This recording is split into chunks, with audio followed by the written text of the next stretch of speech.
ಇನ್ನು ಕತ್ತ ಕಾಯ್ತಾ ಇದ್ದೀವ ನಾವಿಲ್ಲಿ ಎಷ್ಟೊತ್ತಿಂದ ನಿಂತಿದ್ದೀವಿ ನಾವು?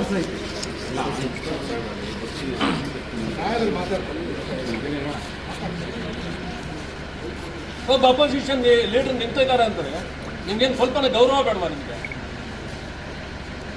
2-3 ಅವರಿಂದ ನಿಂತಿದ್ದೀವಿ ನಾವಿಲ್ಲಿ. ಒಂದು FIR ಹಾಕಕ್ಕೆ ನಿಮ್ಗೆ ಬೆಳಗ್ಗೆ 8 ಗಂಟೆಯಿಂದ ಬೇಕು ಟೈಮು.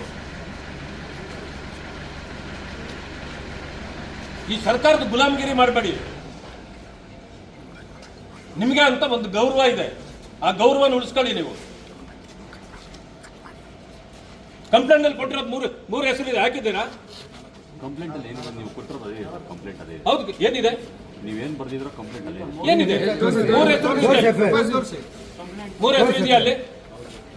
ನೀವು ಕಂಪ್ಲೇಂಟ್ ಏನಿದೆ, ನೀವು ಕಂಪ್ಲೇಂಟ್ ಸರ್, ಇದು first information report sir. Okay, ನೀವು ಕಂಪ್ಲೇಂಟ್ ಏನು ಕೊಟ್ಟಿರೋ ನಾವು ಅದನ್ನೇ ಅಟ್ಯಾಚ್ ಮಾಡಿದ್ದೀವಿ, ಅದನ್ನು ಸಮೇತ ಕೋರ್ಟಿಗೆ ಕೊಡ್ತೀವಿ ಸರ್. ಈಗ ಕಂಪ್ಲೇಂಟ್ ಅಲ್ಲಿ 3 ಹೆಸರು ಇದೆ, ಆ 3 ಹೆಸರು ಇದೆಯಾ ಅದರಲ್ಲಿ? ಇಲ್ಲ ಸರ್. ಮತ್ತೆ ಮಾಡ್ಬೇಕಲ್ವಾ? ನಾನು ಇಲ್ಲಿ ಕೂತ್ಕೊಂಡು ಆವಾಗಿಂದ ಫೋನ್ ಮಾಡಿದಾಗ ಇದೆ ಅಂತ ಹೇಳ್ತೀರಿ.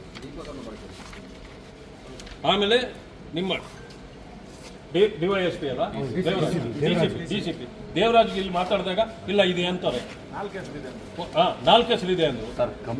ನೀವು ಕೊಟ್ಟಿರೋ ಕಂಪ್ಲೇಂಟ್ ಏನಿದೆ, ಕಂಪ್ಲೇಂಟ್ ಅದೇ ಇದೆ ಸರ್. ಕಂಪ್ಲೇಂಟ್ ಏನು ಇದರಲ್ಲಿ ಇದಾಗಿಲ್ಲ ಸರ್. ಫಸ್ಟ್ ಇನ್ಫಾರ್ಮೇಶನ್ ನಾವು ನಮ್ಮ ಅನುಕೂಲ ತಕ್ಕನಾಗಿ ಮಾಡ್ತೀವಿ ಸರ್.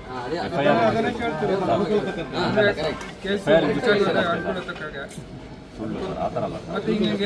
FIR ರಿಜಿಸ್ಟ್ರೇಷನ್ ನೋಡಿ ಸರ್, ನೀವು ಕಂಪ್ಲೇಂಟಲ್ಲಿ ಏನು ಕೊಟ್ಟಿದ್ದೀರಾ, ನಿಮ್ಮ ಕಂಪ್ಲೇಂಟೇ ನಾವು ಎಂಡಾರ್ಸ್ಮೆಂಟ್ ಮಾಡಿದ್ದೀವಿ, ಅದನ್ನೇ ಕೋರ್ಟಿಗೆ ಕೊಡ್ತಾ ಇದ್ದೀವಿ. ನಾವೇನು ಅದರಲ್ಲಿ ಏನು ಬದಲಾವಣೆ ಏನು ಮಾಡಿಲ್ಲ. ಅದನ್ನು ಮಾಡೋದು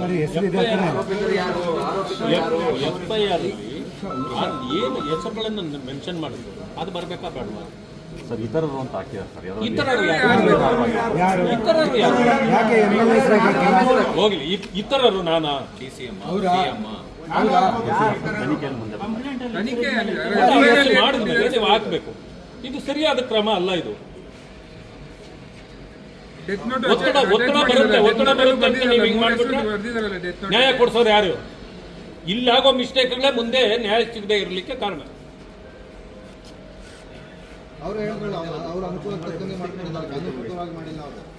ನಾವು ಇಷ್ಟು ಮಾತಾಡ್ತಾ ಇದ್ದೀವಿ, ಅಶೋಕ್ ಅವರು ಬಂದು ಇಲ್ಲಿ ನಿಂತು ಅವ್ರು ಹೋದ್ರು ಹಾಸ್ಪಿಟ್ಲ್ಗೆ ಹೋಗ್ಬೇಕು ಅಂತ. ನಮಗೂ ಹುಷಾರಿಲ್ಲ, ಆದ್ರೂ ಕೂಡ ಅವ್ರಿಗೆ ನ್ಯಾಯ ಕೊಡಿಸ್ಬೇಕಲ್ಲ, ನಾವು ಕಾಯ್ತಾ ಕೊಡ್ತಿದ್ದೀವಿ. FIR ಇದನ್ನ ಟೈಪ್ ಮಾಡಕ್ಕೆ ಎಷ್ಟು ಹೊತ್ತಾಗ್ಬೋದು? ಬೇಡ, 1 ಅವರ್ ತಗೊಳ್ಳಿ. ಈ ರೀತಿ ಮಾಡಿದ್ರೆ ಹೇಗೆ ನೀವು? ಸರ್ಕಲ್ ಇನ್ಸ್ಪೆಕ್ಟರ್ ಬಂದಿಲ್ಲ ಮಾತಾಡ್ಬೇಕು. ಒಂದು ನೀವು ಆಪೋಸಿಷನ್ ಲೀಡರ್ ಇದ್ದೀರಾ, ಸರ್ಕಲ್ ಇನ್ಸ್ಪೆಕ್ಟರ್ ಕರ್ಸಿ ಸರ್. ಇಲ್ಲ ನಾವು ಮಾತಾಡೋಣ.